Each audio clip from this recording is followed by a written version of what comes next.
अस्सलाम वालेकुम नाज़रीन, ये मिली वॉइस का आलमी शब रोज़ बुलेटिन है। मैं अब्दुल वहाब बैनुल अक़वामी पस मंज़र से ख़ुसूसी तौर पर आलम इस्लाम के हवाले से मुनफरिद और मुसद्दिक़ा ख़बरें देखने से कबल डालते हैं एक नज़र अहम सुर्ख़ियों पर।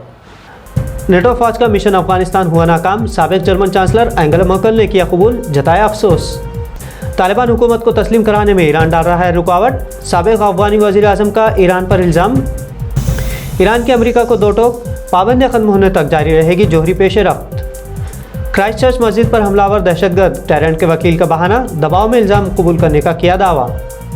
और बांग्लादेश में मकामी इंतखाबात से अपोजिशन का बायकॉट, शेख हसीना की अवामी लीग पार्टी की जीत हुई यकीनी।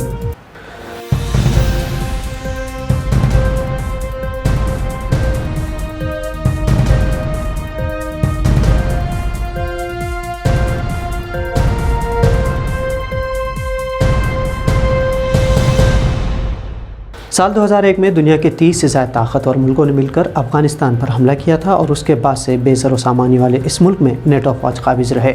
बिलाखिर बड़े बेआबरू होकर इन मालिक को सोवियत यूनियन की तरह अफ़गानिस्तान से निकलना पड़ा।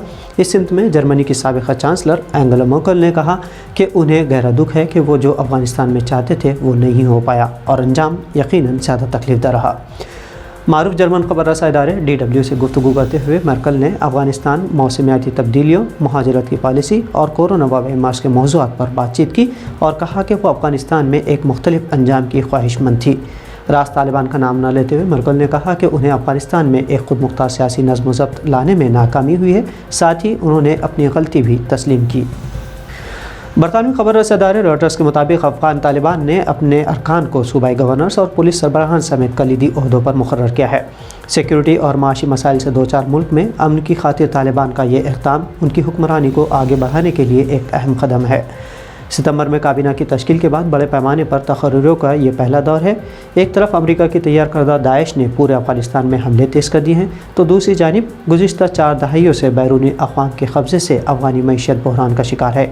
तालिबान से हालांकि आलमी ताकतें जो पसपा होकर वहाँ से निकलने मजबूर हुई हैं, वो तालिबान से मुतालबा कर रही है कि वो अक़लियतों और ख़वातीन समेत एक जामे हुकूमत की तश्कील के लिए सभी फ़रीक़ैन से बातचीत करे।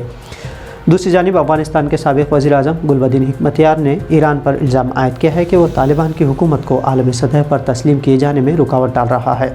उन्होंने मज़ीद कहा कि जहाँ चीन, रूस, पाकिस्तान और दीगर कई हमसाया ममालिक तालिबान को तस्लीम करने का इरादा रखते हैं, वहाँ ईरान ने इस कार्रवाई को रोकने के लिए एक कॉन्फ्रेंस मुनक़्क़द की।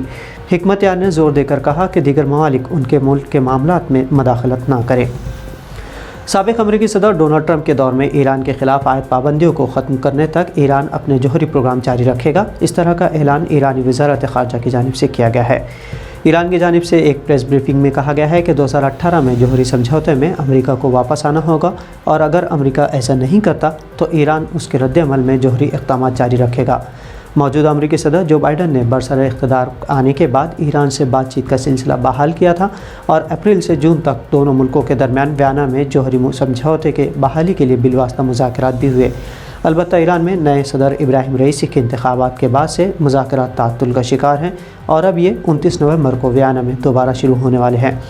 इसी से कबल ईरान ने अपने मुतालबे का इआदा किया है कि अमेरिका को इस बात की ज़मानत फराहम करनी चाहिए कि वो मुस्तक़बिल में जोहरी समझौते से दोबारा दस्तबरदार नहीं होगा।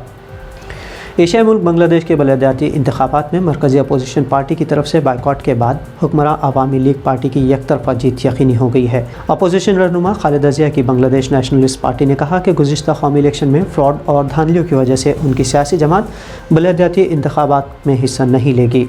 माहिरीन का कहना है कि शेख हसीना की सियासी जमात के पास मौका है कि वो इन इंतखाबात में कामयाबी हासिल करके सन 2023 में होने वाले कौमी इंतखाबात में अपनी पोजीशन मजबूत बना ले। बांग्लादेश में मकामी इलेक्शन जुमेरात को हो रहे हैं।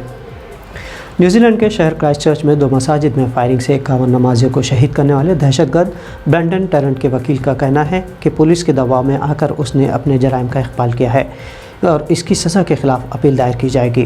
दहशतगर्द टेरेंट के वकील के मुताबिक उसके मौक्किल को अपने केस की मालूमात और दस्तावेज़ात तक रसाई नहीं दी गई। सलीबी और सफ़ेद फाम बालादस्ती के मुरीद ब्रेंडन टेरेंट ने साल 2019 में न्यूजीलैंड के शहर क्राइस्ट चर्च में 2 मसाजिद पर हमले को फेसबुक पर लाइव नशर किया था। पिछले साल टेरेंट ने कत्ल के 51, इक़दाम कत्ल के 40 और दहशतगर्दी के तमाम इल्ज़ामात को कबूल करते हुए इक़बाल जुर्म किया था। ख़ानदानी तनाज़ात को बेहतरीन आलमी तरीक़ों के मुताबिक लचकदार अंदाज में हल करने के लिए इमाराती अबू ज़हबी में गैर मुस्लिमों के ख़ानदानी और उमूर व मामलात निपटाने के लिए अंग्रेज़ी और अरबी ज़बानों में एक नई अदालत का क़याम अमल में लाया गया है। UAE की सरकारी खबर रसा एजेंसी वाम ने शेख खलीफा बिन ज़ायद अल नहयान के हवाले से बताया कि इमारात में गैर मुस्लिमों के ज़ाती और आइली नौइयत के उमूर व मुक़द्दमात से निपटने के लिए नया क़ानून मंजूर किया गया है। इस नए क़ानून के तहत गैर मुस्लिम अब अबू ज़हबी में शहरी शादियों का इंदराज कर सकेंगे। इसके अलावा UAE में विरासत और मुआवज़ा के क़वानीन में भी तरमीम की गई है, जिससे गैर मुस्लिम अफराद को भी फ़ायदा हो सकेगा। तो नाज़रीन, मिल्ली वॉइस के आलमी शबरोज़ बुलेटिन में ये थी अहम बैनुल अक़वामी ख़बरें। तज़किया और कौमी ख़बरों के लिए आप मिल्ली वॉइस को सब्सक्राइब और फॉलो भी कर सकते हैं। आपसे फिर होगी मुलाकात नई ख़बरों के साथ। तब तक अब्दुल वहाब को इजाज़त दीजिए। अल्लाह हाफ़िज़।